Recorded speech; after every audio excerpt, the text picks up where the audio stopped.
Hi friends, this is Mainak Misra and welcome back to my channel. Today I will discuss with you Michael Haneke's The White Ribbon. Michael Haneke is a veteran author filmmaker and he highlights the roots of evil in his dark and bleak drama film The White Ribbon. Michael Haneke portrays a fictitious Protestant northern German village in The White Ribbon. The roots of evil may not be one but multiple, such as political, religious, social.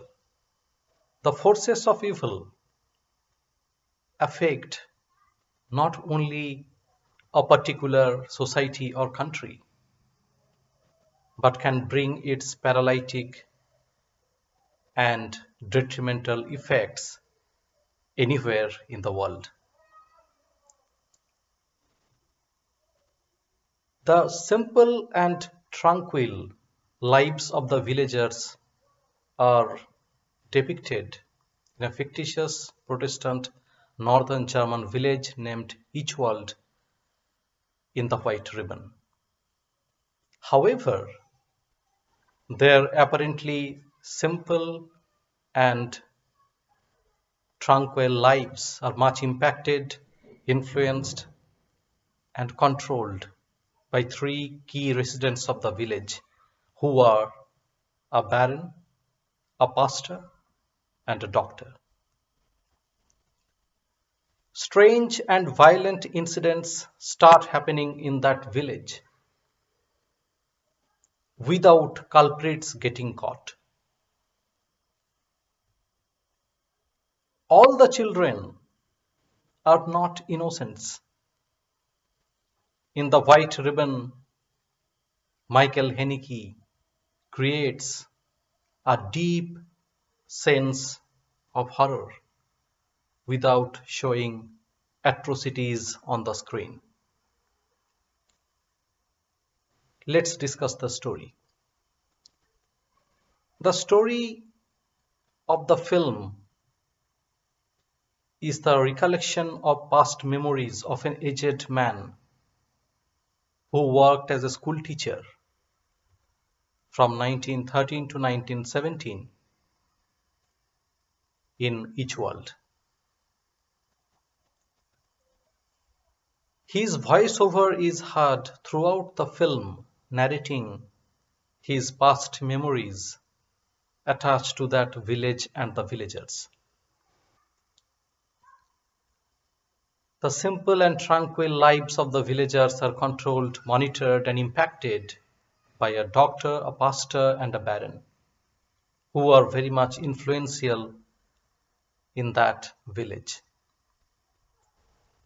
The baron holds maximum land, and the villagers are mostly employed on his farm. However, when his young son Ziggy goes missing, he lays off Eva, a nanny and the school teacher's love interest.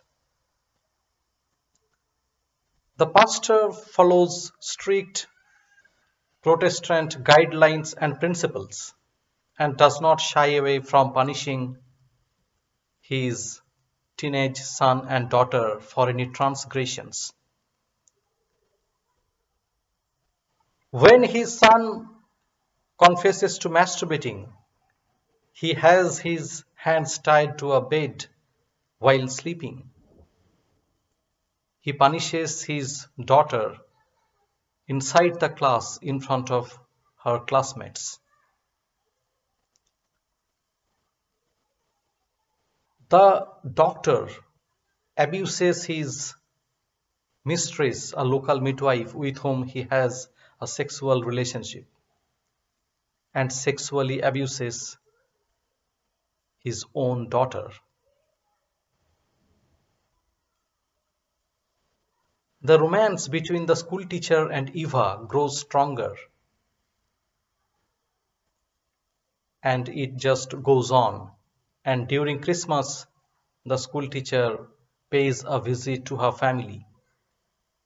His would-be father-in-law reluctantly approves their relationship but permits marriage only after a year. Suddenly, strange and violent incidents start happening in each world.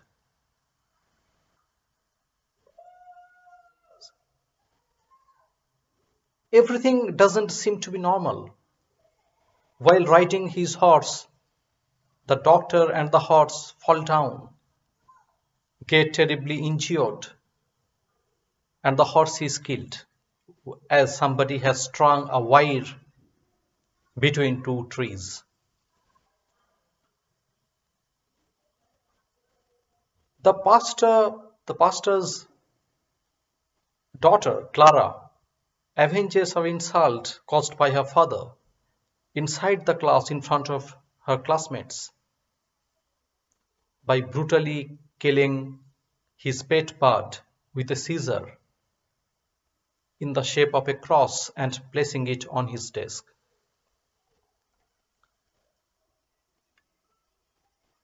While working in the baron's sawmill, a farmer's wife is killed in an accident. His son holds the baron responsible for the accident and damages his cabbages. The baroness confesses to having an affair. The farmer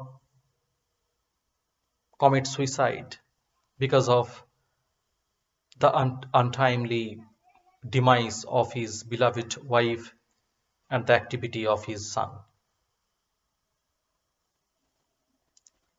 A barn at the baron's estate is suddenly set on fire. The baron's young son Ziggy suddenly goes missing and is found later in the sawmill, tied upside down and terribly injured. The steward's daughter sees in her violent dream that the local midwives, the doctor's mistresses, would be uh, the local midwives' paralyzed or rather differently abled son getting harmed. So all these incidents start happening in that village. And actually, that differently abled son of the midwife goes missing and is rescued only after a thorough night search, injured and nearly blinded.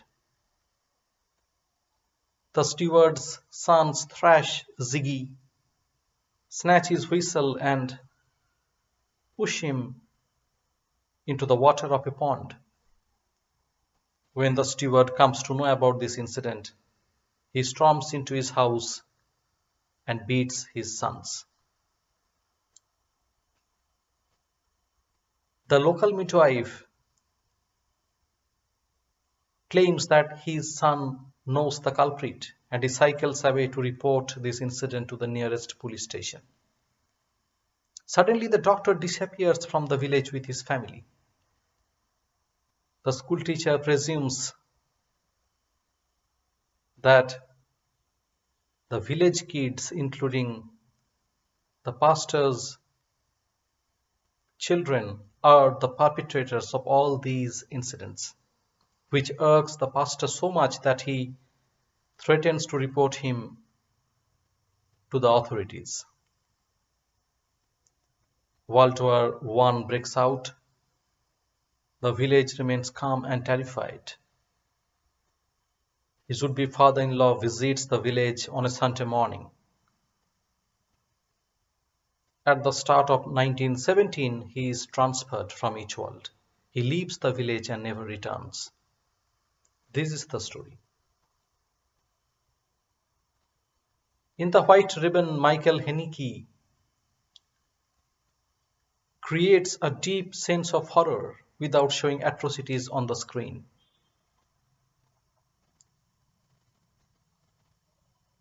The roots of evil are not one but multiple. The forces of evil can be found anywhere in the world. It affects multiple generations, past, present, future. Any generation can be harmed. It has a wide impact, and the children are the worst sufferers or victims. They lose their ability to differentiate between good and bad, holy and evil. These brutal influences jeopardize their lives. And it is not a surprise that many Germans supported even Adolf Hitler. There are unfortunate times when human beings forget humanity. Many generations are brainwashed. Bloodbaths and massacres are executed in the name of political ideologies. Normal human beings are butchered, are slaughtered. The future of an entire country looks bleak and gloomy. But the most important point in this film is that the children are not innocent. Michael Haneke does not directly conclude that these evil forces lead to Nazism or fascism or the rise of Adolf Hitler. But the influence and impact of these forces cannot be denied. And children are the victims. They have a strong impact, negative impact on the minds of the children. Even though he does not show who are the real perpetrators, but successfully he depicts the influence of horror on the screen. Films as a medium of art raise questions but directly don't answer. Haneke does exactly the same thing. Viewers know that everything is not well in each world, even though they don't see the perpetrators on the screen. The pastor, the doctor, and the baron have a strong negative influence and impact on the villagers. In a violent atmosphere, everybody attacks everybody. And the pastor ties white ribbon as a symbol of innocence. But when there are so many negative influences, it is impossible to keep life as simple and innocent. It's very difficult to filter out all these negativities from the children. If they are placed in a society where they are surrounded by a lot of negativities, then they would certainly be influenced and impacted by all these evil forces. And we know how many Germans at that time,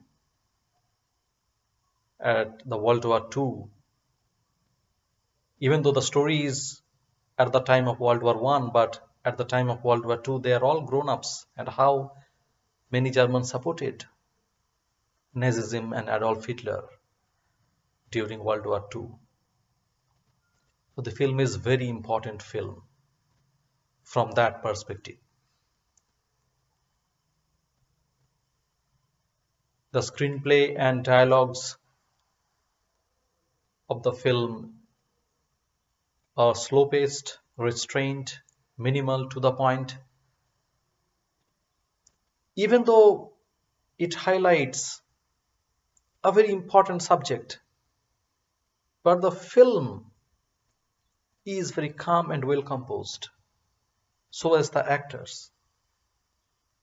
Ulrich Tukur as The Baron, Burkhard Klausner as the pastor, and Rainer Bock as the doctor are calm and well composed, even though their activities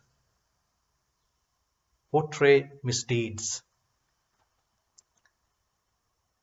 All the children have played brilliantly in the film. Their portrayal shows how a few people can ruin a society and a country.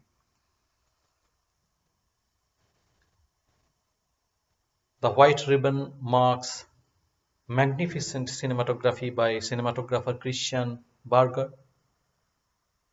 The film was shot in black and white.